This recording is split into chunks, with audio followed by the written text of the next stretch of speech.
Alright, so here's the thing nobody tells you when you're camera shopping. Specs on a page lie by omission. A company can print 8K resolution on a box and technically be telling the truth while still selling you a camera that chokes in low light, or overheats after 4 minutes, or produces footage that looks like plastic the moment you try to grade it. That's exactly why this comparison exists. We've got two cameras from the same manufacturer, released with wildly different design philosophies, and both are fighting for the same wallet, yours. The Luna Ultra is Insta360 leaning hard into the gimbal's hybrid space, something closer to a mirrorless meets 360 experiment. The X6 is the evolution of the rugged, pocket-sized 360 action camera that built their entire reputation in the first place. Neither one is universally better. I want to say that clearly right at the top, because if you came here hoping for a simple buy this one answer, you're going to be disappointed and honestly, a little misled, because that's not how this decision actually works. What I am going to do is walk you through every single category that matters: form factor, lens architecture, sensor size, resolution ceiling, color science, stabilization, and the AI features that are quietly becoming the real battleground in this category. Stick around, because Section 7 is going to change how you think about what smart camera even means in 2026. Stop. Before you buy either of these cameras, I need 30 seconds of your attention, because I'm about to tell you something that Insta360 will never put in a marketing email. One of these two cameras is going to become obsolete within 18 months. The other one is going to become the camera that every serious creator wishes they'd bought first. And by the end of this video, you're going to know exactly which is which, because I'm not just reading spec sheets at you like every other tech channel on this platform. I'm breaking down what these numbers actually mean for the footage you'll be capturing next weekend. This is the Insta360 Luna Ultra versus the Insta360 X6. Two completely different philosophies of what a camera should be. And if you make the wrong call here, you're not just wasting money, you're locking yourself into a workflow that might not fit how you actually create content. So don't skip ahead. Don't scrub to the verdict, because the reasoning in between is the part that will actually save you from buyer's remorse. Let's get into it. Design philosophy. Let's start with the thing you'll notice before you even power either camera on how they physically exist in your hand, your bag, or on your rig. The Luna Ultra takes a genuinely unconventional approach. It's built as a gimbal camera with a detachable 2-inch OLED screen, which immediately tells you something important about who Insta360 is targeting with this device. This isn't a clip it to your helmet and forget about it kind of camera. This is a tool designed for someone who wants to actively compose shots, monitor exposure in real time, and treat the camera more like a traditional video rig than a 360-degree novelty gadget. The detachable screen alone changes the entire shooting experience, because now you can mount the camera body on a rig or a slider while holding the screen separately to monitor and adjust settings without needing to physically touch the camera and risk shaking your shot. The X6, on the other hand, sticks to the formula that made Insta360 a household name in the action camera space: compact, rugged, and built to survive situations that would destroy a traditional camera. Think mountain biking crashes, saltwater splashes, being dropped on concrete. This is a strap-it-on-and-go device, built for capturing 360-degree environments without you having to think about composition in the moment, because you're fixing all of that in post. Here's what this really means for you as a buyer. If your content involves planning shots, working with a crew, or shooting narrative-style footage where framing matters in real time, the Luna Ultra's design language is speaking directly to you. But if your content is about being present in the moment, skiing, surfing, road trips, spontaneous adventure content, the X6's rugged simplicity is going to serve you far better, because you genuinely won't be thinking about the camera at all once it's mounted. Camera style. Now this is where things get genuinely interesting, and where I think a lot of buyers are going to misunderstand what they're purchasing if they don't watch this section carefully. The Luna Ultra uses a directional dual lens setup, a main lens paired with a telephoto lens. This is a fundamentally different concept from what most people associate with Insta360. This isn't a 360-degree capture everything device, it's a directional camera, meaning it's designed to shoot in a specific direction, like a traditional camera, but with the added flexibility of switching between a wide main lens and a telephoto lens depending on the shot you need. Think of it as Insta360 building something closer to a compact cinema camera with with computational photography D-knob baked in, rather than another spherical capture device. The X6 keeps the dual 111-inch 360-degree capturing setup that defines the entire product line. Two lenses, each capturing roughly half the sphere around the camera, stitched together into a full 360-degree image or video. This is the format that lets you reframe your shot after you've already filmed it, pointing the virtual camera wherever you want in post-production, which has become an enormously popular workflow for solo creators who can't have a camera operator following them around. So here's the real question you need to ask yourself. Do you need to capture everything around you and decide the framing later? Or do you need a camera that shoots specifically where you point it, with more control over depth and compression through that telephoto option? These are not competing answers to the same question, they're answers to two completely different questions. And that distinction is the single most important thing in this entire video. Sensors deep dive. Let's talk sensors, because this is where marketing language tends to get the most misleading, and I want to make sure you're not fooled by big numbers that don't translate into real-world quality. The Luna Ultra pairs a 1-inch main sensor with a smaller 3-inch sensor dedicated to the telephoto lens. A 1-inch sensor is genuinely large for this category of camera. We're talking about sensor sizes that historically lived in premium compact cameras, not action cameras or 360 rigs. Larger sensors capture more light per pixel, which directly translates into better performance in dim conditions, greater dynamic range, and that slightly more premium look in your highlights and shadows that separates professional footage from something that looks like it came off a phone. The 113-inch telephoto sensor is smaller, which is completely normal for a secondary zoom lens. The trade-off is intentional, prioritizing reach and compression over raw light gathering capability. The X6 goes a different route, equipping both lenses with dual 111-inch CMOS sensors custom-built with Sony. Matching sensor sizes across both lenses actually matters more than people realize for 360 content specifically, because when you're stitching two images together into a seamless sphere, any mismatch in sensor performance between the two lenses becomes painfully visible. At the stitch line, you'll notice exposure shifts, color shifts, or sharpness differences right where the two images meet. By keeping both sensors equivalent, the X6 is prioritizing seamless stitching and consistent quality across the entire spherical image, which is exactly what 360 shooters actually need. So, which sensor setup wins?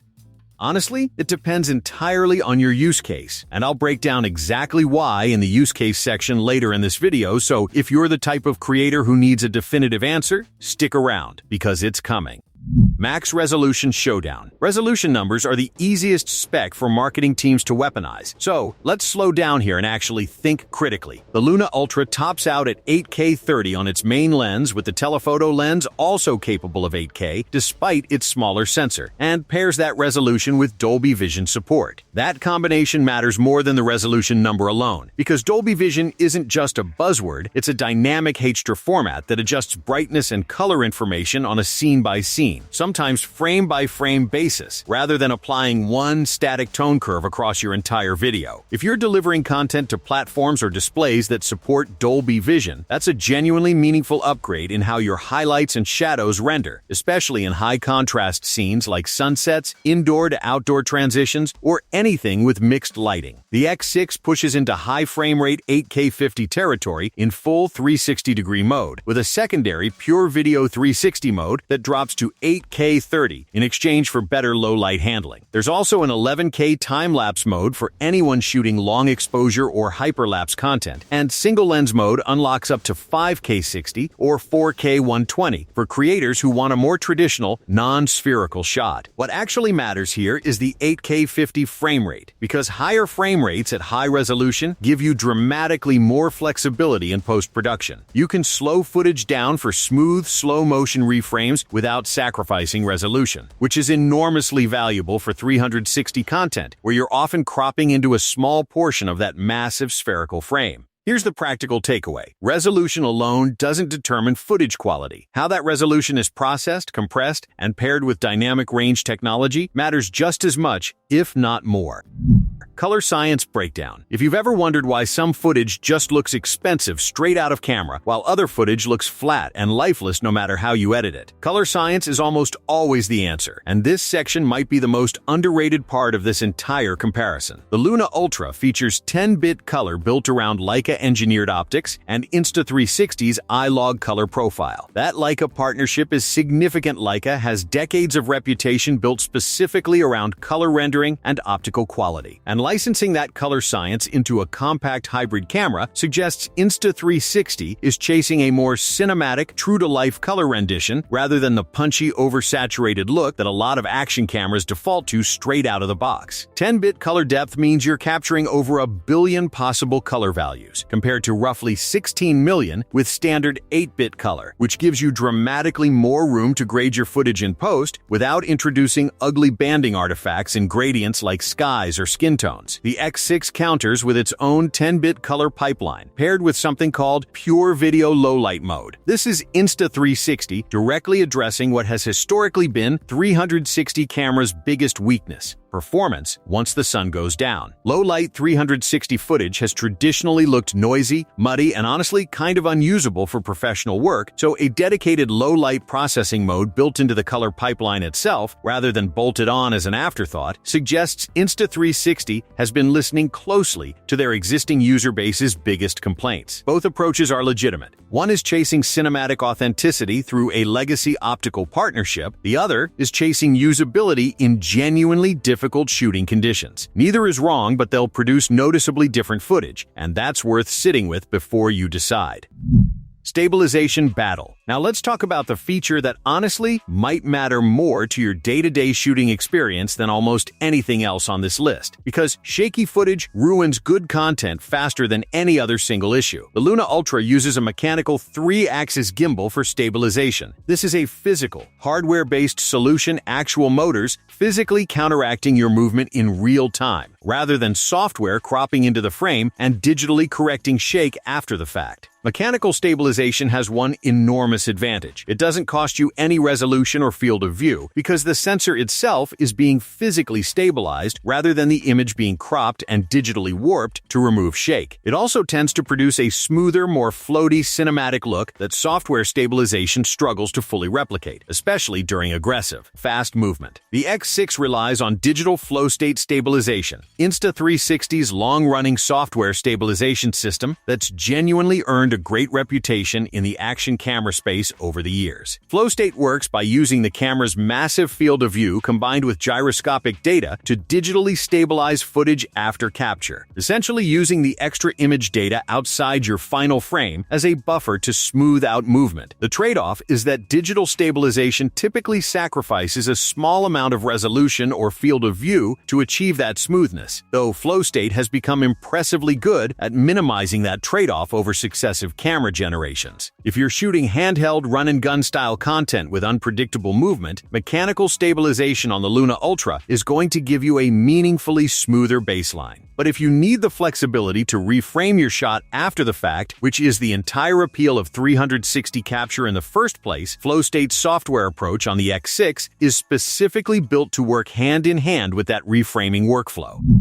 AI features and workflow. This is the section I told you to stick around for, because I genuinely believe AI processing is about to become more important to your buying decision than the hardware specs themselves, and most reviewers are sleeping on this. The Luna Ultra's headline AI feature is its triple AI chip, which handles low-light processing, focus response, and subject tracking through a system Insta360 calls Deep Track 5.0. In practice, that means the camera can lock onto a subject and keep them centered in frame using the joystick or a simple touchscreen tap, with active zoom tracking that keeps following even if your subject briefly leaves the frame, plus a group tracking mode for keeping multiple people in shot at once. For a camera this compact, having dedicated silicon for tracking and low-light handling rather than leaning entirely on the main processor is a meaningful workflow improvement for anyone shooting fast-moving subjects or dim environments. The X6 takes a fundamentally different approach with a feature called PanoMind, which handles automated video rendering directly on the device even while it's charging alongside cloud-based editing powered by Google's Gemini AI. Instead of focusing purely on capture time correction, this system is designed to analyze your footage after the fact and help assemble an edit with minimal manual input from you. For creators who shoot a lot of footage but genuinely dread the editing process, and let's be honest, that's most of us, this could dramatically compress the time between filming something and actually posting it. So here's the real distinction worth understanding. The Luna Ultra's AI is working to make sure you capture the best possible footage in the first place. The X6's AI is working to make sure that footage becomes a finished postable video as fast as possible. One is optimizing capture, the other is optimizing your entire workflow, end to end.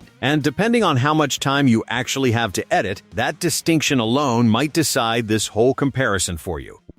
Real-world use cases. Alright, let's make this practical, because specs on paper only matter if they translate into real footage that fits how you actually create. If you're a narrative filmmaker, a wedding videographer, or someone building cinematic B-roll for client work, the Luna Ultra's directional dual-lens setup, mechanical gimbal, and Leica color science are speaking directly to your workflow. You're composing shots intentionally, you likely have time to grade footage properly, and that detachable monitor is going to matter enormously when you're working with a client on set who wants to see exactly what you're capturing in real time. If you're an adventure vlogger, a mountain biker, a surfer, or someone building content around spontaneous, unpredictable moments where you genuinely cannot control the environment, the X6's ruggedness, 360-degree reframing flexibility, and PanoMind-driven editing workflow are built specifically for you. You don't have time to carefully compose every shot while you're hurtling down a mountain trail. You need a camera that captures everything and lets you decide the story afterward. And if you're somewhere in between a hybrid creator who does both narrative work and spontaneous content, maybe running a lifestyle or travel channel, this is genuinely the hardest call in this entire video. And I'll be honest with you, rather than pretend there's an easy answer. My honest read is that the AI workflow tools on the X6 are going to save you more hours across a year of content creation than the cinematic polish of the Luna Ultra will earn you in view count, purely because consistency of output tends to beat occasional perfection when you're building a channel long-term.